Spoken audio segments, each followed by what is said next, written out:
7,000 Philippine peso. During that time, our terms, the agency terms would be half payment. OMG. Summer at humid. Middle. Wow, winter. Pasyal tayo sa Middle East. Ay, wah!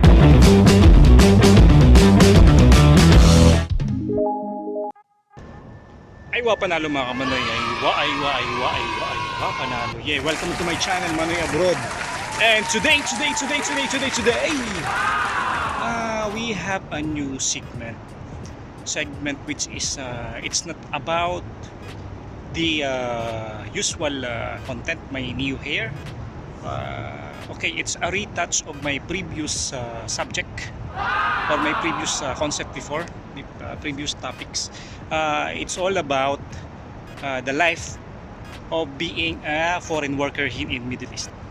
And we have the subscriber Ma'am Gigi. I don't know if you already subscribed. This one's OMG. for you.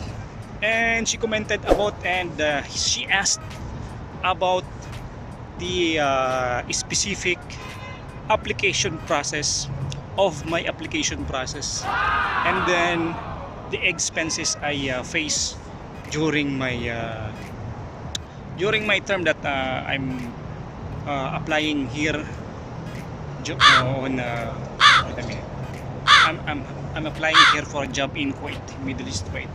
And my answer, according to my experience, and it's a please be noted that it's a disclaimer, and OMG. maybe different kind of experiences also being faced by the by your country or by your nationalities compared to Filipinos or Indonesia, Bangladesh, Sri Lanka, Indians.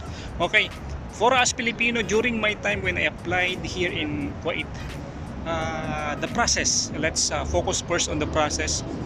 During that time, actually I already discussed this one on my own language, in Tagalog, in Filipino language, but since for the sake of the general public viewers, let me give some hint about the way I made it last time.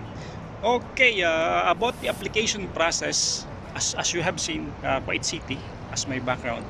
Application process, I applied from the month of, if I wasn't mistaken, again, I applied from the month of October, and then my agency gave me visa or called me again to about my flight June. So from October, November, December, January, February, March, April, May, June, I have been waiting for 7 months during my application here in Kuwait. And before that, during my application, we fall in line because I have seen also the announcement. During that time, I applied in McDonald's Kuwait. During that time, my cousin gave me the pamphlets, the one posted in the ads through newspapers. She cut me that one. She cut that advertisement and gave me and informed me that will be the McDonald's Kuwait will be having a recruitment in Manila. And okay, as a shortcut, I passed the interview. So from October to June, November, December, January, February, March, April, May, June, 7 months. It's been a hard 7 months. It's a long way, 7 months before OMG. I went to my flight in Kuwait. Okay. And about the the visa, as far as I know, they called me March. So October, November, December, January, February, March. So I've waited for 6 months. Tama ba? Correct. So for my before flight from this October, November, December, January, February, March, April, May, June. So I've waited for 8 months before flight.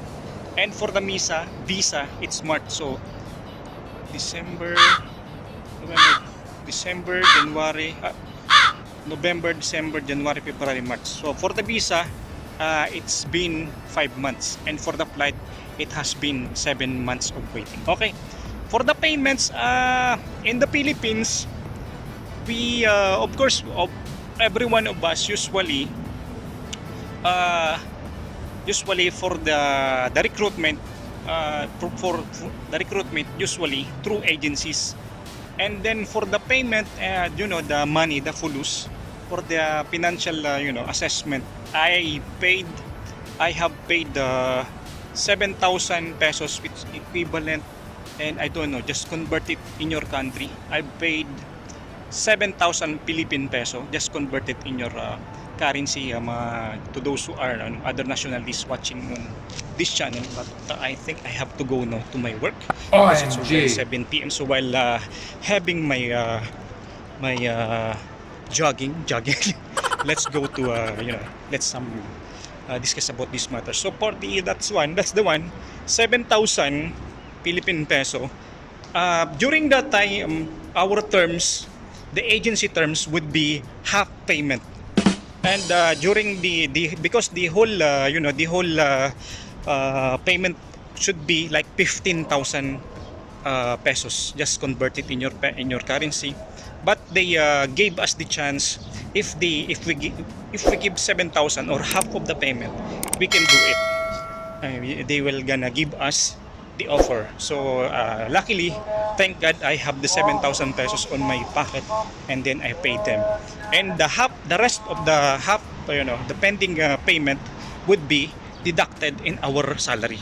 So during that time, I paid 7,000 as an initial payment, and then the 7,000 pesos rest were deducted on my salary in McDonald's. So Ma'am Gigi, that's the first that's where the answer for your first question. For the second question, let's proceed in the next video because it's already 7 p.m. and it's time for my work, to start my work. So just let me give you a view of my restaurant as a live cook here in Kuwait. Okay, so for those who are new in this channel, don't forget to comment, or maybe if you want to know something about the everyday life of being a foreign worker here in Middle East, Kuwait, you can comment below. Hopefully we can discuss and give you a initial, also a hint or any idea about being a foreign worker here. Alright, panalo, yeah! Panoy abroad out. 2,000 years later. Nga pala, before I forget Ma'am Gigi, I almost forgot, no? This is my second video, but I just went back on your question, and I forgot about the expenses. Money matters, no? The bills, the charges. Aside from the 7,000 that I gave to my agency. May interruption, sorry for the interruption. 7,000, of course, basically and usually you would be facing with your own with your own pocket, especially during your public buses, and sometimes you are obliged to ride a taxi. So during that time, my application, maybe I went back to my agency maybe like three or four times during that time. And then after that, of course, the medical charges. So the agency will gonna give you the the information, the details of a particular partnered medical group, medical firm. So you're gonna go to that particular place that hosts that clinic, and then of course the the medicals. During that time, the medical fees for me, it's a long time na, it's already a decade ago. But maybe I suggest that you should budget yourself like 5,000 maybe. During this time, you after a decade ago, maybe 5,000.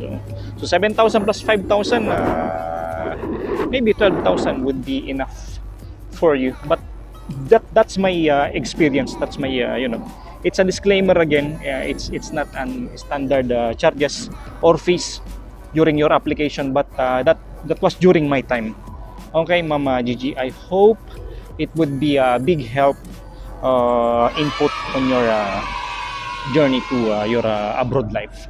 Okay, Ma'am Gigi, and then we'll proceed to the next video about the same about the next concept, next topic. Okay, proceed to next video. All right.